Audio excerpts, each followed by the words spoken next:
नमस्कार, NMF news पर आप सभी का बहुत स्वागत। मैं हूं आपके साथ अभिषेक पुंडीर।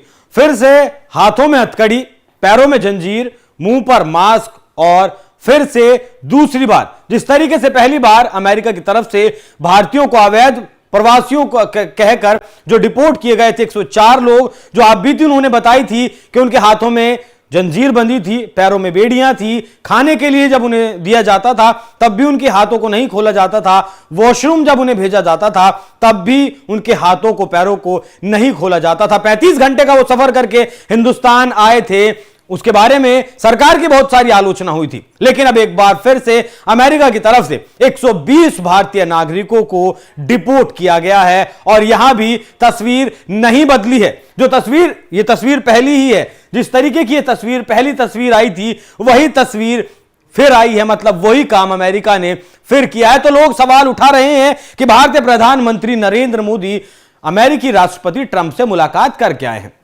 और इतनी अच्छी वो मुलाकात रही कि डोनाल्ड ट्रंप प्रधानमंत्री मोदी की कुर्सी खींचते हुए नजर आए थे। वो तस्वीर भी मैं आपको दिखाऊंगा किस तरीके से उस तस्वीर की लगातार चर्चा की गई थी मोदी और ट्रंप की मुलाकात की। ये वो तस्वीरें हैं जब किसी फाइल पर सिग्नेचर भारतीय प्रधानमंत्री कर रहे हैं और डोनाल्ड ट्रंप बड़े सलीके से, बड़े तरीके से उनसे बात कर रहे हैं और उनकी कुर्सी को आगे पीछे कर रहे हैं। जब भारत के प्रधानमंत्री अमेरिका पहुंचे थे तब इस बात पर सवाल उठे थे और कहा गया था कि हो सकता है कि अवैध प्रवासियों को जिस तरीके से भारत भेजा जा रहा है उन पर बात की जाएगी। लेकिन प्रधानमंत्री मोदी के 2 दिन के लौटने के 2 दिन के बाद जिस तरीके से तस्वीर सामने आई है, जिस तरीके से फिर से हाथों में हथकड़ियां और पैरों में जंजीर बांधकर भेजा गया है, तो नहीं लगता कि भारत सरकार की तरफ से बात भी की गई है। अगर बात की गई होती तो शायद इतने अमानवीय तरीके से फिर से इन अवैध प्रवासियों को नहीं भेजा जाता।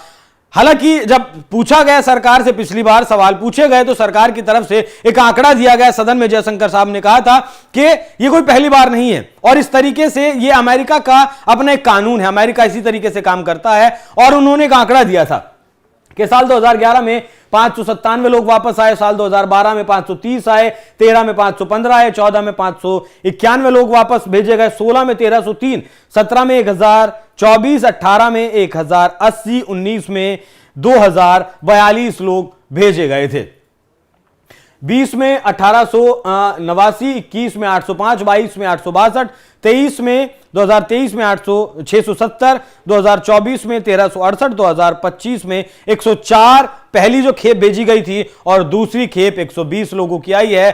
और जब मैं आपके सामने बात कर रहा हूं रविवार के दिन, तब भी उम्मीद एक और फ्लाइट के आने की यहां की जा रही है कि एक और फ्लाइट आ सकती है। अब बड़ा सवाल यहां यह है कि अमेरिका अगर नॉर्मल फ्लाइट से भारत के इन अवैध प्रवासियों को, हाँ इस तस्वीर की भी चर्चा कर लेना जरूरी है।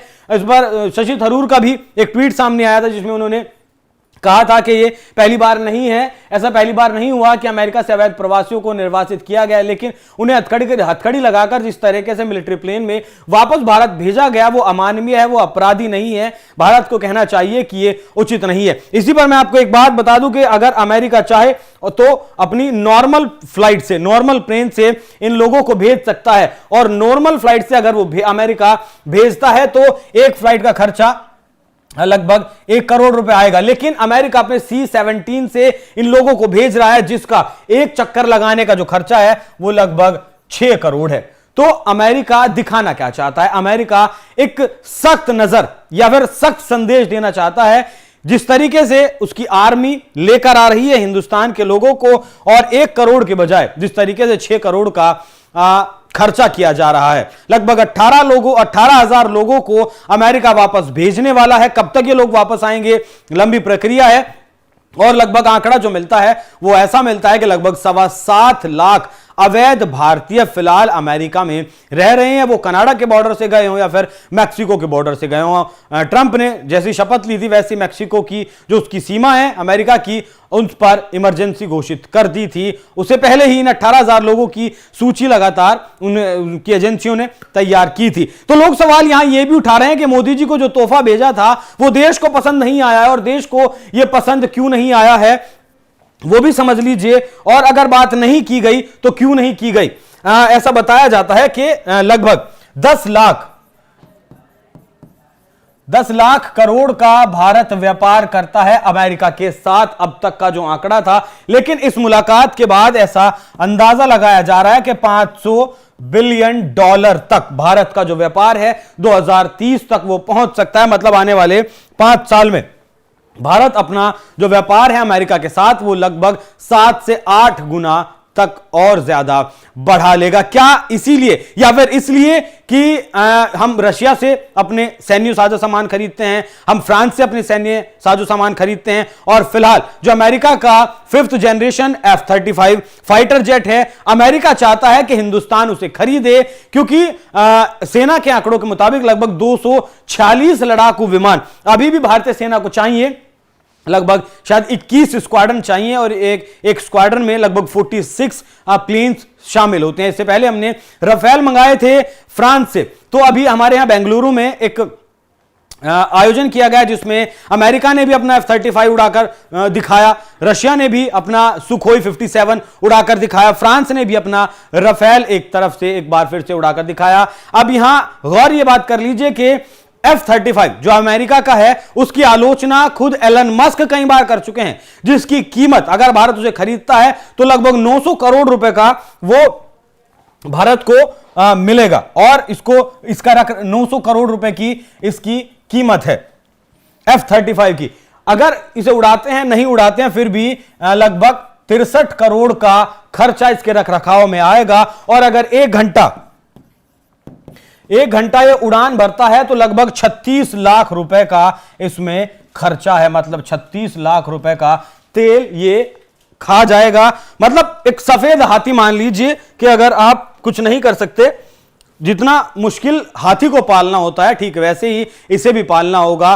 और अब करोड़ों रुपए, करोड़ों अरबों डॉलर खर्च किए हैं अमेरिका ने इस पर, तो अब वो अपनी जो लागत है उसे वसूलना चाहता है। लगातार लोग देशों को धमकाकर बेचना हो, किसी को प्यार से बहलाकर फुसलाकर बेचना हो, लगातार इस विमान को बेचने का वो काम कर रहा है। तो हो सकता है कि आने वाले वक्त में आपको भारतीय सेना के बेड़े में ये F-35 अमेरिकी लड़ाकू विमान जो स्टेल्थ टेक्नोलॉजी से लैस है, मतलब स्टेल्थ टेक्नोलॉजी जो दुश्मन की रडार में आए बिना, मान लिया दुश्मन अगर पाकिस्तान से ही कुछ जिस तरीके से सर्जिकल स्ट्राइक वगैरह की गई थी तो ये पाकिस्तान में चला जाएगा, जहां इसको गोला बरसाना है, गोला बरसाएगा और वापस आ जाएगा। पाकिस्तान के रडार इसे पकड़ नहीं पाएंगे। इस तरीके की टेक्नोलॉजी है। ये टेक्नोलॉजी आपकी जो रशिया का विमान है उसमें भी है। लेकिन क्या ये व्यापारिक दबाव ही था? क्या जो टैरिफ किंग डोनाल्ड ट्रंप की तरफ से शुरुआत में ही कह दिया गया था भारत को, और उसके बाद कहा गया कि हम रेसिप्रोकल टैक्स लगाएंगे, मतलब जो देश जितना हमारे ऊपर टैक्स लगाता है हम भी उतना ही टैक्स लगाएंगे। क्या मोदी जी को टैक्स कम करवाना था, इसलिए इन अवैध प्रवासियों के बारे में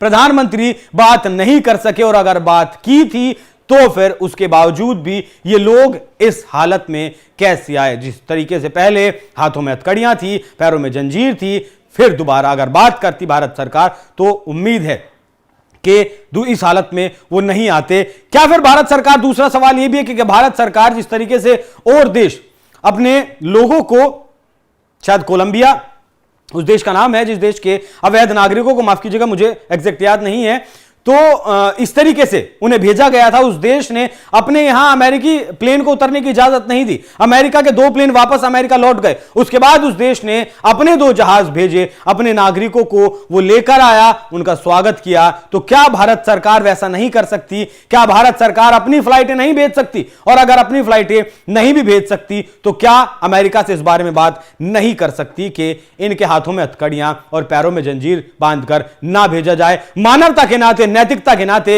इन्हें इंसानों की तरह भेजा जाए। ये आतंकवादी नहीं है, वो चोर नहीं है, वो लुटेरे नहीं है, वो सिर्फ कुछ पैसे कमाने के लिए, अपना जीवन बेहतर बनाने के लिए अमेरिका में गए थे। घुसपैठिए जरूर हैं लेकिन गलत मंशा के साथ नहीं गए। तो देश जो तोहफा मोदी जी के आने के बाद डोनाल्ड ट्रंप की तरफ से भेजा गया है, वाकई में वो देश को पसंद बिल्कुल नहीं आ रहा है। आपको पसंद आया हो तो अपनी राय हमें कमेंट कर जरूर बताइएगा। नमस्कार।